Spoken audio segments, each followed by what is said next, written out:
Oh boy, I just heard the news. A company has acquired a majority stake in both Parfums De Marly and INITIO Parfums Prives. These two companies are connected, and it seems like now somebody else is going to take control of this or these two brands. What does that mean for us? I'm going to break it all down coming right up with a top 12 list of both Marly and INITIO fragrances ranked together. Find out all about this coming right up.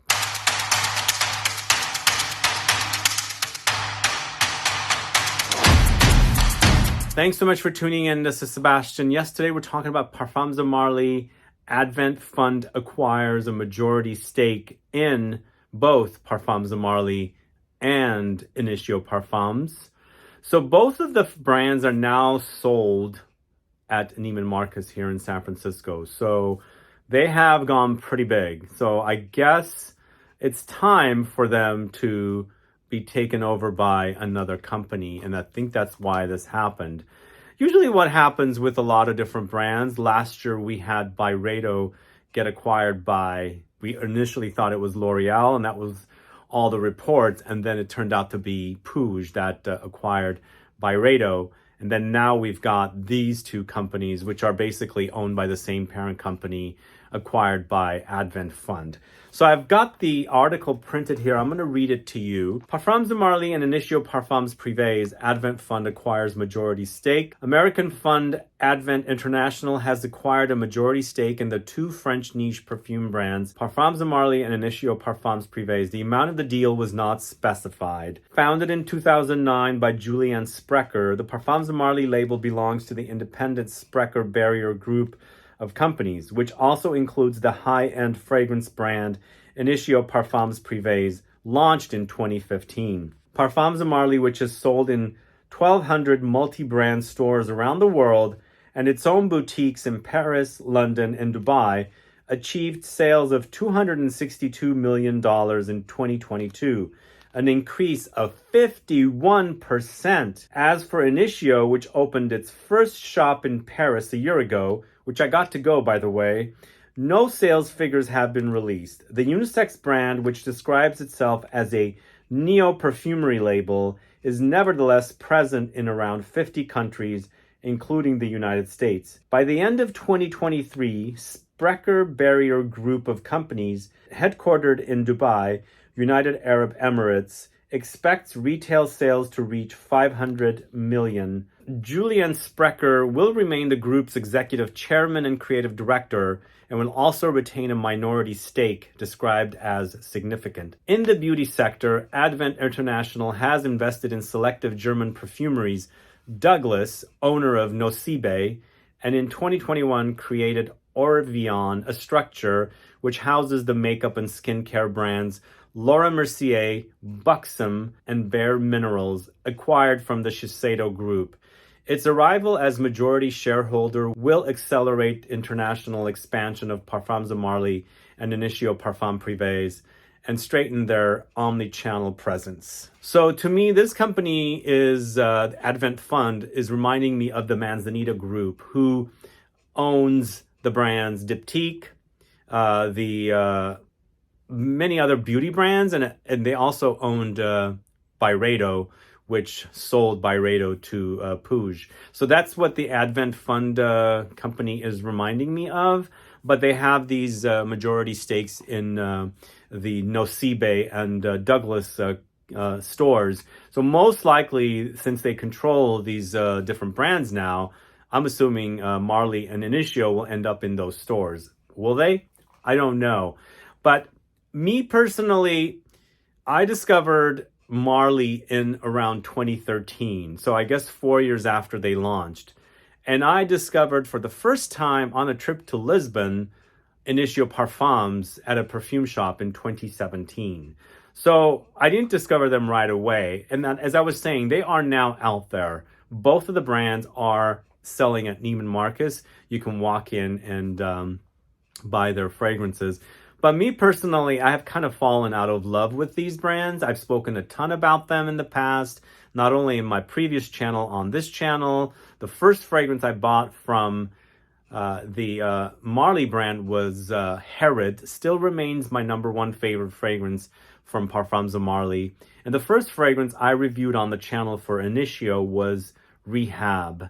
So again, I've kind of fallen out of love with these brands. You know, they're kind of become very mass, and which means with this acquisition, it's going to probably even make them much more mass, which means I'll probably kind of stop talking about these brands. I don't know, unless they launch something amazing, which I haven't really found too much lately from these houses. But what are your thoughts on this? Do you think the brand will stay the same? Do you think they'll be more spread out? Do you think they're going to get reformulated and redone?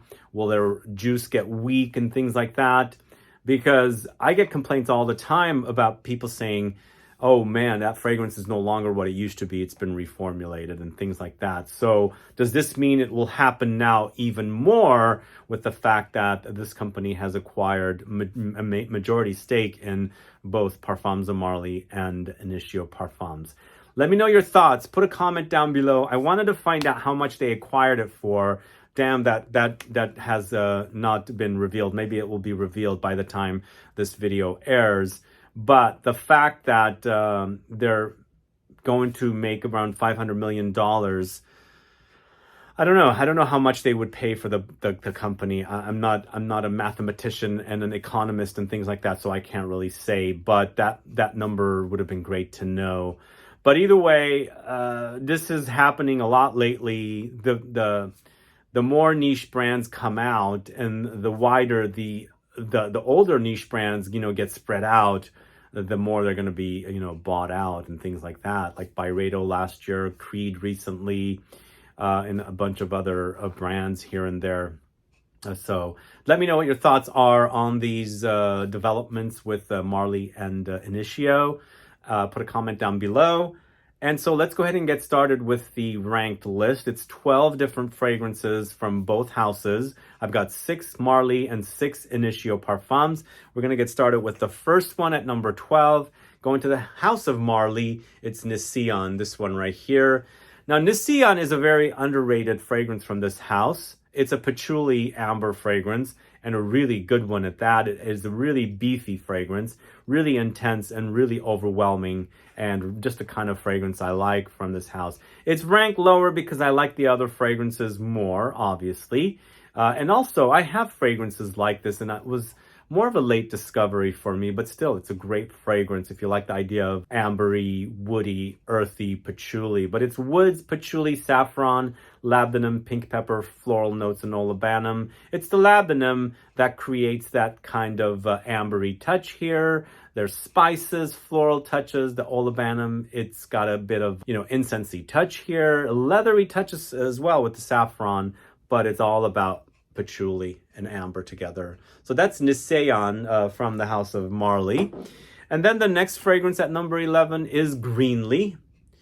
This is probably one of the better fragrances from Marly as of late. It came out around the pandemic, and I really like it. It's not anything groundbreaking or anything like a wow fragrance, but I think what they've done with it smells really great. And it smells fantastic when it's hot outside. It's a juicy green apple fragrance. Lots of green apple here with Oakmoss, Cashmeran, Petitgrain, Bergamot, Musk, and Pomarose. It's the Cashmeran that gives you that kind of muskiness, because there's definitely major muskiness here, and along with the musk, but it's the juicy, drippy, crisp apple, along with Petitgrain, which is the bitter green leaves of the citrus tree. There's juicy bergamot here, and of course some Oakmoss. Fantastic fragrance. I really love it. I love the way it smells. Again, nothing totally too original, but with what they've done, it smells really great. So GREENLEY is at number 11. And then at number 10, going to the house of Initio Parfums Prives, this is Oud for Greatness. So Oud for Greatness at number 10. Yeah, it does have a bit of a reminder of Baccarat Rouge, but it's with the kind of leathery saffron note here, along with the oud. There's nutmeg, lavender, patchouli, and musk. Yeah, it's great to wear. It's a bit overdone. I'm smelling a lot of fragrances, not only copies of Baccarat Rouge now I'm smelling copies of this fragrance with other fragrances. So this trend has become a bit, overdone for me. Let's find something new, right? Because not only did Oud for Greatness kind of copy Baccarat Rouge, but other brands are now copying the copy of Baccarat Rouge from Oud for Greatness. So just overwhelming. But the fragrance itself is really great. I love wearing it. It doesn't, for me, have as good of a trail sillage like Baccarat Rouge does, especially the extrait. But I think the combination is really great. It's great oud fragrance. And I don't even know how much oud there is in Oud for Greatness, but to me, it smells really nice. So at number 10, it's good Oud for Greatness from the house of INITIO Parfums Prives. The next fragrance is back to, no, actually, we're still sticking with INITIO Parfums Prives. It's Psychedelic Love, this one right here. So this was a late discovery. I'm really obsessed with the way it smells from this house. I didn't dig in and totally embrace INITIO Parfums Prives as like I did Parfums De Marly. This fragrance is such a great release with an overdose of heliotrope and myrrh as a note. So it's uber powdery and resinous, a bit ambery as well. The heliotrope, if you like this note, you're going to have to check this fragrance out. It's a very powdery floral note, and it also has a bit of an almondy touch. But along with the myrrh and the heliotrope, we've got sandalwood here, we've got Hedione, Ylang-Ylang, Bulgarian rose, and Bergamot. It's a powder bomb, a floral bomb, resin bomb, but smells really fantastic. I feel like there's a bit of patchouli in this as well, which really makes for the fragrance to smell really fantastic. I really love it. So Psychedelic Love from the house of INITIO Parfums Prives at number 9. And then Atomic Rose, also from INITIO Parfums Prives.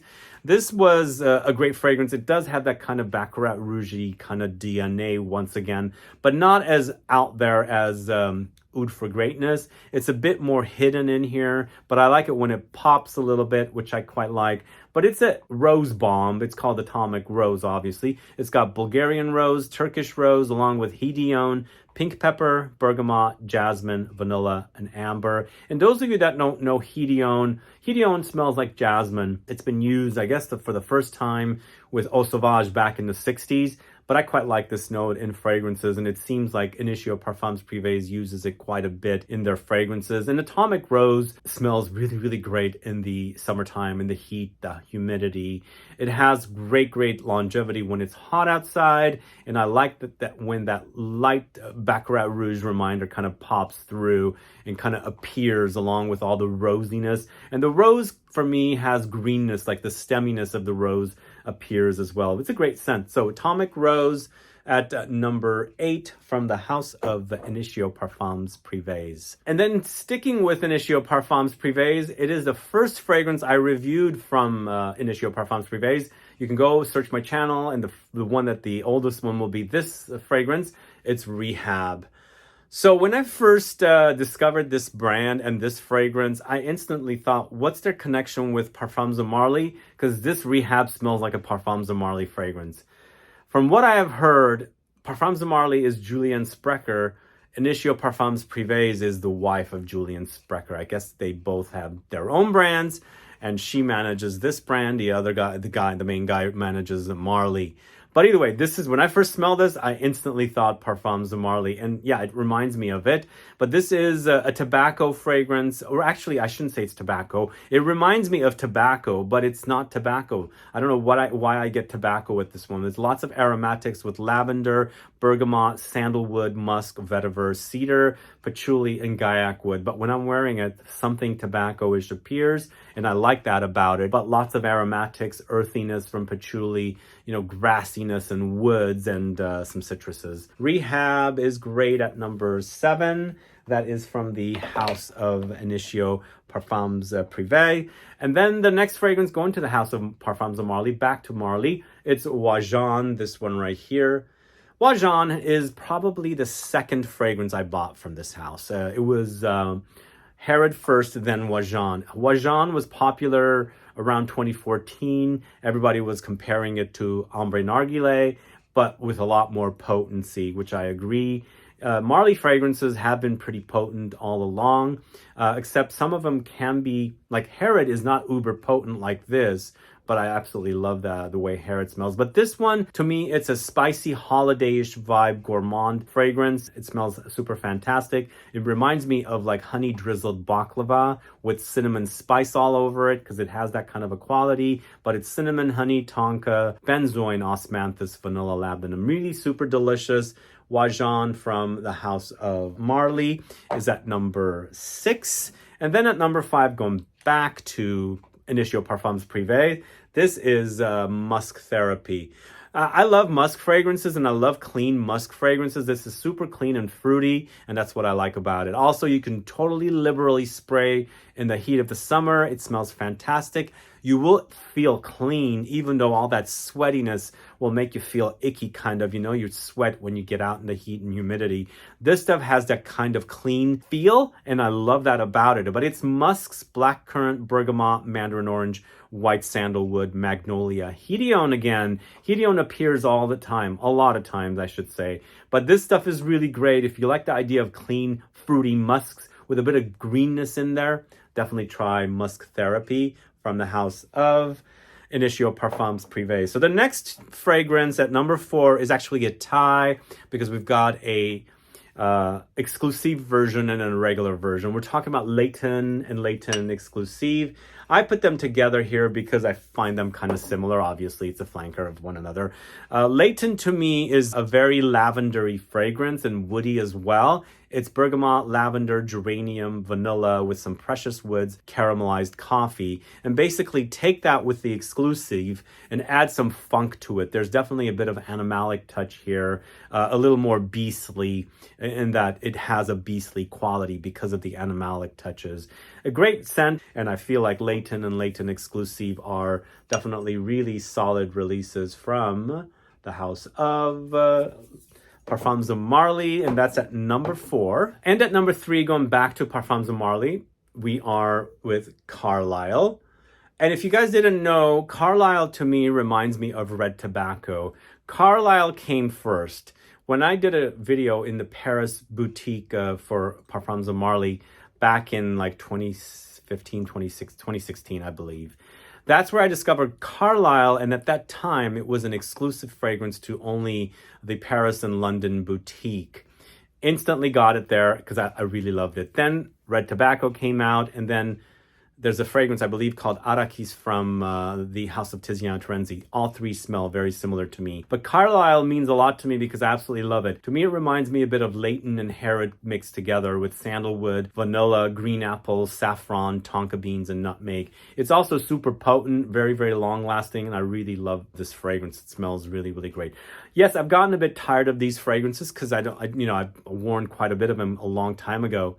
And, always new fragrances are more exciting to me. But still, number 3 for sure, Carlisle. If you don't know Carlisle, check it out. It used to be an exclusive, and then finally they released it all over the world, and it was a really, really big hit for Parfums De Marly. We're going back to INITIO Parfums Prives. This is Absolute Aphrodisiac. Man, this is super delicious. A late discovery once again, just like Psychedelic Love. But man, this stuff is fantastic. It is a vanilla fragrance, a bit animalic with vanilla, amber, castoreum, leather, musk, white flowers. Man, it smells so delicious on me. Really, really love it. It doesn't have the intensity and beastliness like some Marly fragrances, but it's enough for what it is. And I absolutely love it. It is a bit animalic, so you got to be into the idea of vanilla with animalics, because there is that definite castoreum component that comes in. If you can get past that, stuff smells really, really delicious. So Absolute Aphrodisiac from Parfums De Marly. No, that's INITIO Parfums. And then finally, we're going back to Parfums De Marly with Harrod. The first fragrance I bought from Parfums De Marly, and the one that still is my favorite from this house. It is a great combination of notes. Tobacco and vanilla together with some fruitiness from the osmanthus note in here. It gives a bit of leathery touch as well. There's labdanum, vetiver, incense, pepper, tobacco, of course, cinnamon. Fantastic, really great creation. I believe it's created by Olivier Pechot. I absolutely love it. It smells great on me. It's a bit subdued, not a beastly fragrance like Carlisle, but I love the way it smells. So it's got to be my number 1 favorite. So Harrod from Parfums De Marly, my number 1 in the top 12 Parfums De Marly and INITIO Parfums Prives fragrances. Let me know your thoughts on these fragrances. I know there's a ton of fragrances from both houses. This is what I feel, 6 of each in a top 12 list. What would be your top 10 or 12 with both brands? Put a comment down so I can find out. And also let me know what your thoughts are on that whole Advent fund acquiring a majority stake in both Marly and INITIO. What do you think is going to happen with the brand? Are you a fan of this house? Were you more of a fan, let's say 5 years ago, 10 years ago, or are you just getting into enjoying these two brands? Let me know, put a comment down, and let me know what you think is going to happen with the brand now that they are owned by a different company. Anyway, guys, thanks so much for watching today's video. If you have any questions or comments, please list below. Please like this video. Please share it. Follow me on Instagram and Facebook, and I'll be back with more videos very soon. Have a good one. Goodbye.